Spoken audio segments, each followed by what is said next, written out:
What's up everyone, John Rettinger from Techno Buffalo here. The holidays are quickly approaching, and one of the items that are perhaps high on your list of things you want to receive or maybe you want to give to someone is a new smartphone. But there are a ton of choices out there, and it makes it hard to pick the best one for you. So in an effort to make that easier, I'm going to run through the top 3 smartphones on each of the 4 major US carriers. Let's get started.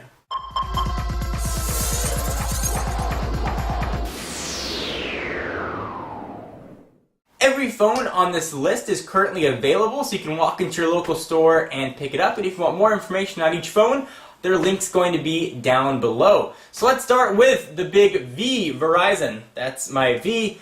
Is the Droid X is my #1 phone. It's one of my favorite phones I reviewed in 2010. It's 4.3-inch screen. It is perfect for those that don't need a full QWERTY keyboard but want a lot of screen real estate. It's rocking an 8-megapixel camera and Android. Going to be a really solid choice. You're going to see Android permeate this list completely. The second phone is for the user who maybe does want a full QWERTY keyboard. It is the Droid Pro. It offers a traditional keyboard form factor with the keyboard below the screen, similar to what you'd find on a traditional BlackBerry. Thing was lightning fast, not the best on battery life, so you may also want to include an external battery. But it uses a mobile hotspot and really is one of the most solid Android offerings on the market.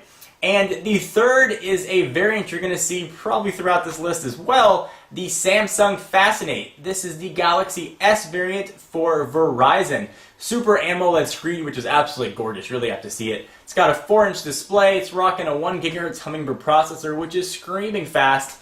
Again, if you don't need a full QWERTY keyboard and you want a little bit smaller than that 4.3-inch form factor, the Samsung Fascinate is an awesome choice for the Verizon wireless user. Alright, let's jump over to the nation's largest GSM carrier, and that is AT&T. #1 on this list should probably not be surprising to anyone, and these phones are not in any particular order, just the top 3, is the iPhone 4. It's running iOS, all the apps that you've come to know and love, the gorgeous Retina display, front-facing camera for FaceTime, rear-facing camera for normal pictures. It's a fantastic phone.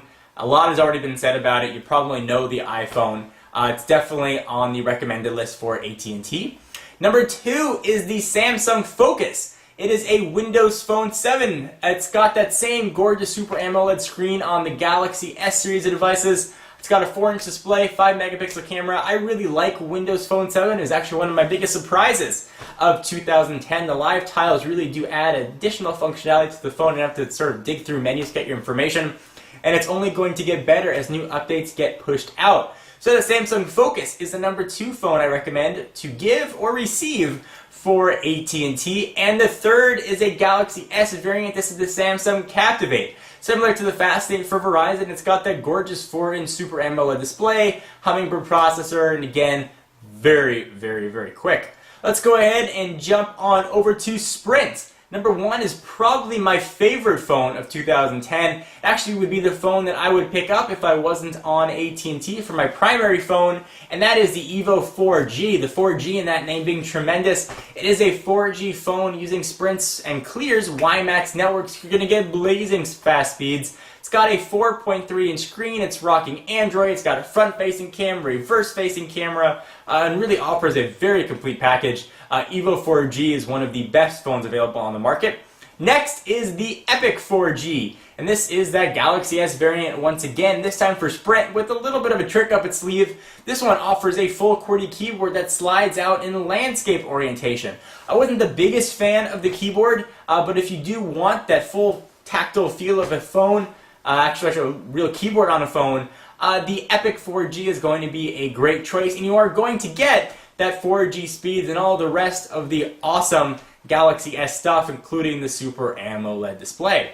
Next is the BlackBerry Bold, the 9650. It's a BlackBerry, and you're not going to get some of the best web browsing experience. You're not going to get the most intuitive user interface. What you are going to get is probably the best email client known to man. Push emails are going to come through like a breeze. You're going to get great battery life. You're going to get a really, really solid keyboard, and you're going to get a fantastic all-around package. BlackBerries are popular for a reason, and they do a lot of things very well. So if your user on your list is very email-centric, the BlackBerry Bold for Sprint is going to be a great choice. Let's go ahead and jump over to T-Mobile. The number one choice is going to be the HTC HD7. Windows Phone 7, yet again, it makes a comeback. It's got an awesome 4.3-inch screen, so it's nice and big. It's got a dual LED flash, packs a lot of cool Windows Phone 7 features, and if you haven't checked out Windows Phone 7, I definitely recommend that you do so. The number two choice, probably not surprising, is a T-Mobile G2. Bringing Android back to this list. It's got an awesome 3.7-inch screen. It's got a surprisingly fast 800 MHz processor, which is the second generation processor. The software is really optimized for the hardware, and this thing is an absolute screamer. Not to mention HSDPA+, so you're going to get really, really fast data speeds and a fantastic QWERTY keyboard in the landscape orientation with the kind of cool slide out. So in case you are looking for that type of phone, the G2 is going to be an awesome choice for you. And the third choice, probably unsurprisingly, is T-Mobile's Galaxy S variants, the Samsung Vibrant, Vibrant. You're going to get, again, a beautiful 4-inch Super AMOLED screen, Hummingbird processor, really fast speeds, and a great overall package. So Android really sort of is all-encompassing on this list. Do you guys think I left anything out? Is there sort of a phone that you think definitely belongs on the top 3 recommended list?